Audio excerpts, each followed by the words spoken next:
আজি আমি আৰু এটা কামত অলপ আগবাঢ়ি গলো আপোনালোকে জানে যে আমাৰ মহিলা আত্মসহায়ক গোটসমূহক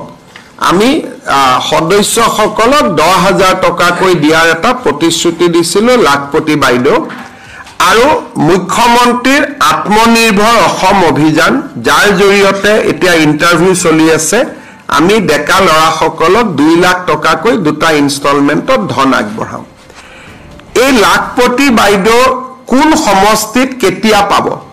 অহা 9 তাৰিখে তাৰ আমি শিডিউলখন পাবলিশ কৰিম আগষ্ট মাহত কোনে পাব সেপ্টেম্বৰত কোনে পাব প্ৰত্যেক মাহত 30টা সমষ্টিক আমি দি যাম কোন সমষ্টিৰ তালিকা কেতিয়া 9 তাৰিখে আমি ঘোষণা কৰিম আৰু মুখ্যমন্ত্ৰীৰ উদ্যমী আত্মনিৰ্ভৰ অসম অভিযানৰ পুঁজিও আমি জোনেল ভিত্তিত 4খন মিটিং পাতি আমি প্ৰদান কৰিম এই কোন সমষ্টিত কোনে পাব আমাৰ মন্ত্ৰী সভাৰ সদস্যসকলক মই দায়িত্ব দিছো ৰুটিনখন বনাবৰ কাৰণে তেওঁলোকে ৰুটিনখন বনাই দিব কিন্তু এই গুটে আঁচনিখন ৰূপায়ণ কৰাৰ বাবে আজি কেবিনেটে 1450 কোটি টকা অনুমোদন কৰিছে যাতে মুখ্যমন্ত্ৰীৰ মহিলা উদ্যমিতা আঁচনি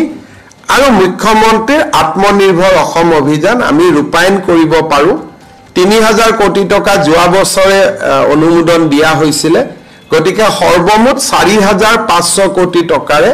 এই দুইখন আঁচনি ৰূপায়ণ হ'ব আপোনালোকে প্ৰশ্ন মোক খুদিব নিশ্চয় পাৰিব প্ৰশ্ন খুদাৰ আগতে আমি আপোনালোকক কনক